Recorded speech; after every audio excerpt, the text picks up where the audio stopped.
চাকরি পরীক্ষায় প্রোনাউন থেকে অনেক প্রশ্ন আসে, আর এই প্রোনাউন যদি ভালোভাবে আপনি বুঝতে চান সেক্ষেত্রে আপনাকে যেটা করতে হবে, সবার প্রথমে পার্সোনাল প্রোনাউন যে টেবিল এটাকে আপনাকে আয়ত্ত করতে হবে। আজকে আমি এই জিনিসটাকে এমনভাবে বুঝাই দেওয়ার চেষ্টা করব যাতে আপনাকে মুখস্থ করতে না হয় এবং সবসময় মনে যাতে থাকে। চলেন শুরু করা যাক। এখানে বলা হয়েছে সাবজেক্টিভ ফ্রম। সাবজেক্ট কথাটার অর্থ মানে আমরা বুঝি I, he, she, we, they, you, এগুলো আমরা সবাই জানি। সো এগুলো পড়ার আর কিছু নাই, এগুলো এমনিতে মনে থাকবে।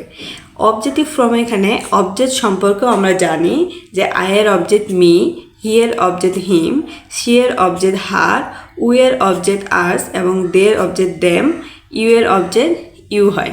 সমস্যাটা হয় এই দুইটা জায়গায়, তবে এমনভাবে এটা পড়বো আজকের পর থেকে আর সমস্যা হবে না। আগে দেখেন, এখানেও দেওয়া আছে পজিটিভ, এখানেও দেওয়া আছে পজিটিভ। আমি যখন কোনো কিছু সম্পর্কে পড়বো তাহলে ওই টপিকটার মধ্যে কিন্তু সব কিছু লুকিয়ে থাকে, তাই না? তো এখানে তোমরা দেখতে পাচ্ছ পজিটিভ, এখানেও তোমরা দেখতে পাচ্ছ পজিটিভ। তাহলে এখানে দুইটার মাঝে কিছুটা মিল আছে, শুধু চেঞ্জিংটা হচ্ছে এই জায়গায়। এখানে অ্যাডজেক্টিভ, এখানে হচ্ছে প্রোনাউন। তাহলে পজেসিভ, অ্যাডজেক্টিভ এবং পজেসিভ প্রোনাউনের মধ্যে অবশ্যই মিল থাকবে। মিলটা হচ্ছে পজেসিভ অ্যাডজেক্টিভ যখন দেখব তখন আমরা সব কিছু শেষে আর যোগ করব, শুধুমাত্র আই এবং হি এর পজেসিভ প্রোনাউনটা বাদ দিয়ে। যেমন আয়েরটা হবে মাই, হি এরটা হবে হিজ। আর এপাশে যখন আমরা পজেসিভ প্রোনাউন করব তখন শুধু এস যোগ করে দেবো। ওই আর তো থাকবেই, সে সাথে এস যোগ করে দেবো।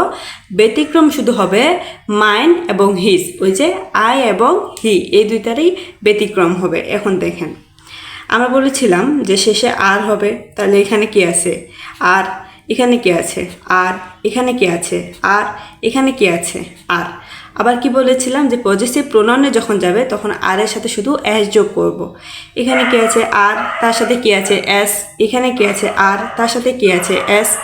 এখানে কি আছে? আর, তার সাথে কি আছে? এস। এখানে কি আছে? আর এবং তার সাথে এখানে এস।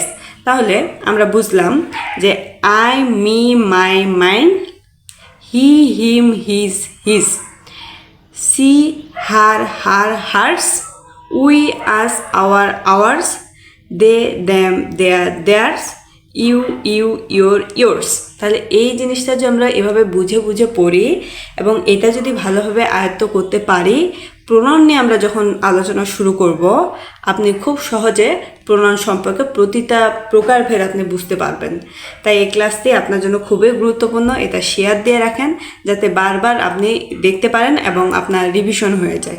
পরবর্তীতে পরীক্ষার হলে যে প্রোনাউনগুলো আসে সেগুলো সম্পর্কে আমরা আলোচনা করব, কিভাবে শর্টকাটে আইডেন্টি করা যায়। তো সেই ক্লাসটি পাওয়ার জন্য আমার ইউটিউব চ্যানেলটিকে সাবস্ক্রাইব করুন অথবা আমার ফেসবুক পেজটিকে ফলো দিয়ে আমার পাশে থাকুন। ধন্যবাদ।